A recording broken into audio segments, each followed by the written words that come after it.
大家好，我是美食多 YouTube 黄金3小时。如果是我的铁粉，请给我一个 like。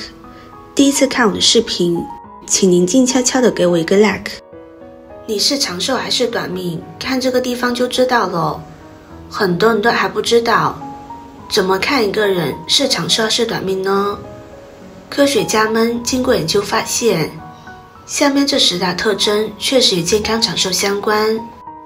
中国医药大学教授研究了近200万份体检资料，发现除去吸烟、高血压、高胆固醇、糖尿病等容易造成心血管疾病的高风险因素，健康人平常5分钟的心跳应在每分钟60次左右，超过每分钟70次属于偏快心跳，每多一次平均寿命就可以减少4个月。心跳70到89次每分钟的人，平均减寿3年6个月，每分钟90到99次减寿8年，超过每分钟100次可能会缩短13年寿命。人的一生中总心跳约25亿次，比起每分钟心跳60次的人，每分钟90次的人20年里会多跳3以下，心脏负荷更大，这很可能就是减寿的原因。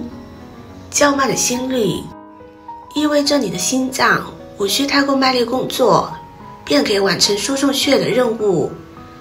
长期心率过慢也不好，会导致心脏供血不足，引发人体缺氧、缺血，严重者可能猝死，甚至死于睡梦中。因此，如果心跳小于每分钟50次，就要去医院做详细检查。特征2，握力大。研究发现，人的握力会随着身体的各项衰老而减弱，因此握力反映一个人长寿还是短命。英美2国的研究人员发现，握力大不但身体强健，体内各个器官正常运行，而且反映人的骨密度更高，人也就更长寿。特征3，肺活量大。肺活量可以预测寿命，这是美国波士顿大学医学院科学家经过长达30年的研究得出的结论。研究显示，一个人肺活量大小和身体各个器官的机能能力、新陈代谢能力密切相关。大多数人的肺活量会随着年龄的增长而下降，然而大多数长寿老人可以保持年轻时的肺活量。目前国外有很多机构已经将肺活量作为检测衰老的首选项目之一。简而言之，就是人体的各个器官、组织、细胞每时每刻都在消耗氧，机体只有在氧供应充足的情况下才能正常工作，而我们人体内部的氧供给全部靠肺的气体交换来获得。肺活量大就说明每次呼吸在肺部进行，气体交换量就大。特征4，用脑多。人的很多器官，比如眼睛、牙齿，要省着用才行，但是大脑不一样，大脑是用的越多越好用，越灵活，而用脑越多的人也越长寿。科研人员对我国秦汉以来的3880位科学家、艺术家、文学家和思想家的寿命进行统计时，发现他们的平均寿命为65岁。我国解放前人口平均寿命只有36岁，高出了差不多1倍。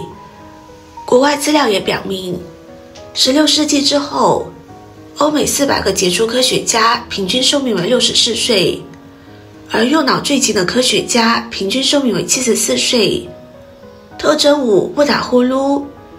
有人认为打呼噜是睡得香的表现，实际上打呼噜是一种病。一项历时18年的研究发现，睡觉不打呼噜的人寿命更长。严重打呼噜造成的呼吸反复停止，造成大脑缺氧，成为高血压、糖尿病的帮凶，甚至心梗、脑梗、肺梗死的引爆器，以及恶性肿瘤发展的催化剂，严重甚至会导致猝死。一旦打呼噜明显，进一步到医院检查原因，并获取医生专业的治疗方法。特征6，口味清淡。长寿志向的老人，饮食整体上以清淡为主，多以大米和面粉为主食，蔬菜是他们生活中必不可少的一部分。90%的长寿老人每天食用蔬菜。基督教家庭服务中心调查研究发现，饮食清淡是10大健康长寿秘诀之首。心血管疾病并发糖尿病，很多时候是由于不良生活习惯所致，比如爱吃麻辣香锅，还有爱吃动物内脏等。这些不良饮食习惯都容易致病。饮食清淡要从小开始，对于培养科学的饮食习惯很重要。少吃多盐、多油、多糖、多辣的重口味食物。特征7，身体微胖。老话说千金难买老来瘦，老来瘦可不一定是好事，可能预示营养不良，而微胖才是最好的。研究发现，到了老年，微胖的人骨密度较高，死亡率较低，呼吸系统疾病、骨质疏松、糖尿病的发生率较低，并且对环境的适应能力较强，如当流感、肺炎等疾病发生时，消瘦的老年人更容易感染，而微胖的老年人相对抵抗力更好。特征8，没有啤酒肚。人到中年，啤酒肚自然就出来了。不过你要知道，没有啤酒肚的人会更长寿。腹部肥胖很可能引起高血压、心绞痛、心梗、糖尿病等。美国衰老研究所一项研究显示，腹部肥胖的女性面临的死亡风险较一般人高出 20%。平时多关注腰围，男性不超过90厘米，女性不超过85厘米。晚饭别吃太晚，否则容易肚子长肉。多运动，控制好体重。